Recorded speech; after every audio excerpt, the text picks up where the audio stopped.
ओम श्री गणेशाय नमः। भगवान शिव और माता पार्वती हम सभी की मनोकामनाओं को पूर्ण करें। हमारे चैनल पर प्रतिदिन श्री शिव महापुराण की पावन कथा सुनाई जाती है, तो आप सभी से अनुरोध है कि वीडियो को पूरा अवश्य देखा करें और इस कथा को सुनकर पुण्य के भागी बने। आज से इस चैनल पर रुद्र संहिता के प्रथम खंड की शुरुआत हो रही है। जब आप इन कथाओं को प्रतिदिन पूरा सुनते हैं तभी आपको ये कथाएं समझ में आएंगी। तो आइए भगवान शंकर पार्वती के चरणों का ध्यान करते हुए इस कथा को सुनते हैं। जो विश्व की उत्पत्ति, स्थिति और लय आदि के एकमात्र कारण हैं, गौरी गिरिराज कुमारी उमा के पति हैं, तत्वज्ञ हैं, जिनकी कीर्ति का कहीं अंत नहीं है, जो माया के आश्रय होकर भी उससे अत्यंत दूर हैं तथा जिनका स्वरूप अचिंत्य है, उन विमल बोध स्वरूप भगवान शिव को मैं प्रणाम करता हूँ।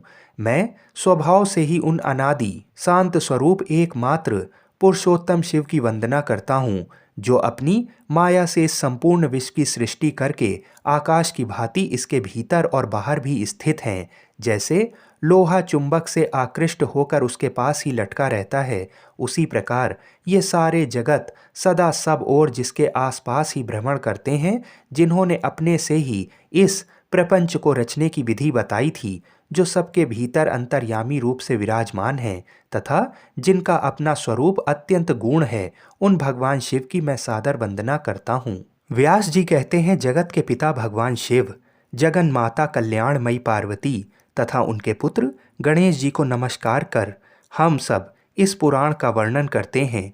एक समय की बात है, नैमिषारण्य में निवास करने वाले सौनक आदि सभी मुनियों ने उत्तम भक्ति भाव के साथ सूत जी से पूछा, महाभाग सूत जी, विघ्नेश्वर संहिता की जो साध्य साधन खंड नाम वाली शुभ एवं उत्तम कथा है, उसे हम लोगों ने सुन लिया। उसका आदि भाग बहुत ही रमणीय है तथा वह शिव भक्तों पर भगवान शिव का वात्सल्य स्नेह प्रकट करने वाली है। विद्यन, अब आप भगवान शिव के परम उत्तम स्वरूप का वर्णन कीजिए, साथ ही शिव और पार्वती के दिव्य चरित्रों का पूर्ण रूप से श्रवण कराइए। हम पूछते हैं, निर्गुण महेश्वर लोक में सगुण रूप कैसे धारण करते हैं? हम सब लोग विचार करने पर भी शिव के तत्व को नहीं समझ पाते। सृष्टि के पहले भगवान शिव किस प्रकार अपने स्वरूप से स्थित होते हैं, फिर सृष्टि के मध्य काल में वे भगवान किस तरह क्रीड़ा करते हुए सम्यक व्यवहार बर्ताव करते हैं, और सृष्टि कल्प का अंत होने पर वे महेश्वर देव किस रूप में स्थित रहते हैं। लोक कल्याणकारी शंकर कैसे प्रसन्न होते हैं और प्रसन्न हुए महेश्वर अपने भक्तों तथा दूसरों को कौन सा उत्तम फल प्रदान करते हैं, ये हम सबसे कहिए। हमने सुना है कि भगवान शिव शीघ्र प्रसन्न हो जाते हैं। वे महान दयालु हैं, इसलिए अपने भक्तों का कष्ट नहीं देख सकते। ब्रह्मा, विष्णु और महेश, ये तीन देवता शिव के ही अंग से उत्पन्न हुए हैं। उनके प्राकट्य की कथा तथा उनके विशेष चरित्रों का वर्णन कीजिए।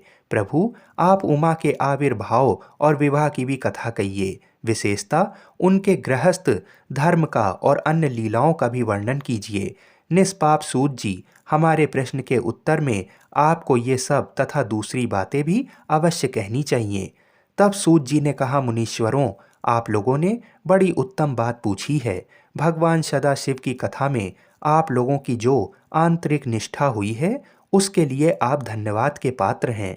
ब्राह्मणों, भगवान शंकर का गुण अनुवाद सात्विक, राजस और तामस तीनों ही प्रकृति के मनुष्यों को सदा आनंद प्रदान करने वाला है। पशुओं की हिंसा करने वाले निष्ठुर कसाई के सिवा दूसरा कौन पुरुष उस गुण अनुवाद को सुनने से ऊब सकता है? जिनके मन में कोई तृष्णा नहीं है, ऐसे महात्मा पुरुष भगवान शिव के उन गुणों का गान करते हैं, क्योंकि वह गुणावली संसार रूपी रोग की दवा है, मन तथा कानों को प्रिय लगने वाली और संपूर्ण मनोरथों को देने वाली है। ब्राह्मणों, आप लोगों के प्रश्न के अनुसार मैं यथा बुद्धि प्रयत्नपूर्वक शिव लीला का वर्णन करता हूँ। आप आदर पूर्वक सुने। जैसे आप लोग पूछ रहे हैं, उसी प्रकार देवर्षि नारद जी ने शिव रूपी भगवान विष्णु से प्रेरित होकर अपने पिता से पूछा था। अपने पुत्र नारद का प्रश्न सुनकर शिव भक्त ब्रह्मा जी का चित्त प्रसन्न हो गया और वे उन मुनि शिरोमणि को हर्ष प्रदान करते हुए प्रेम पूर्वक भगवान शिव के यश का गान करने लगे। मित्रों, आगे की कथा बहुत ही रोचक है, इसलिए अगले भाग को अवश्य सुनें और हमारे चैनल को सब्सक्राइब अवश्य करें। हर हर महादेव।